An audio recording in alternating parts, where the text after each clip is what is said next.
Walang patid ang pagsaksi ng GMA Integrated News ngayong Miyerkules Santo. Ihahatid namin ang pinakamaiinit na balita mula sa mga bus terminal, Pantalan, Expressway at iba pang destinasyon dinarayo ngayong Semana Santa. Umabot ng halos 1 kilometro ang pila ng mga sasakay ng Roro sa Batangas Port kanina.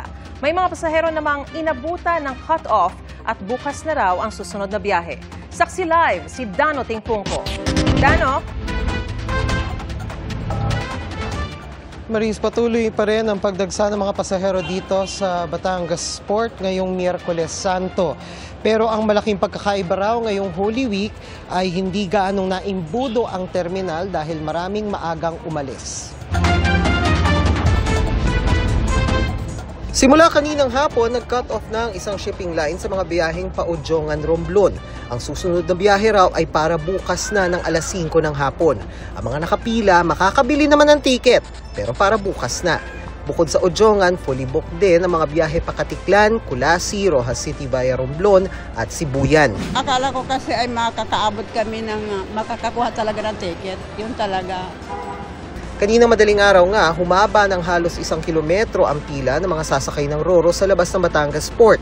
Bandang alas 9 ng umaga lang napawi ang pila at hindi na naulit sa maghapon.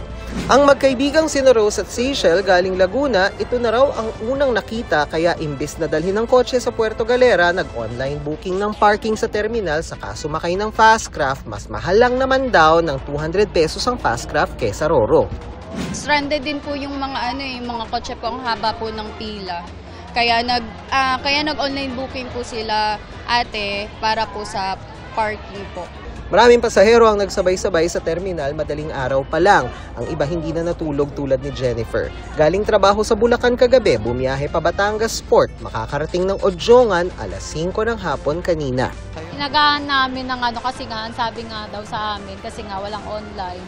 Kami agahan namin kasi nga maraming ticket, yun nga mahaba pila. Kaya pa? Kaya pa naman. Para sa para sa vitamin C. Vitamin dagat.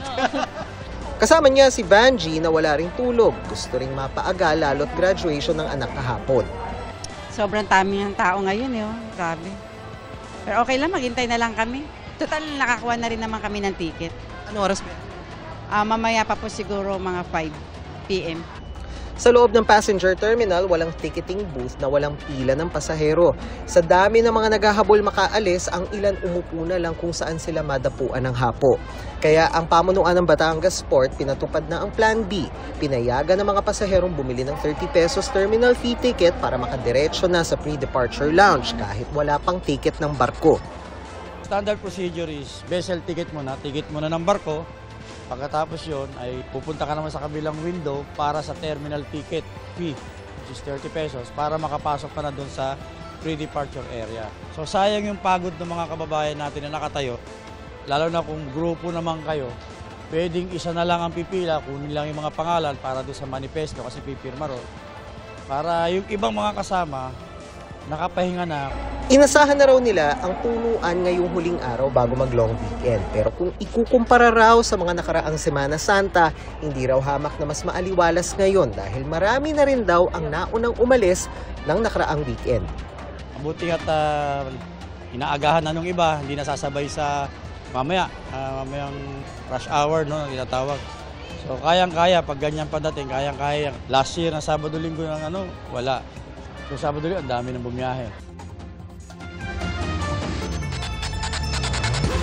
At kung pupunta kayo dito sa Batangas Port ngayong gabi, asahan pa rin yung pila sa labas at sa loob ng ticketing booth dahil patuloy pa rin yung pagdating ng mga naghahabol, makarating sa kani-kanila mga destinasyon ngayong Semana Santa.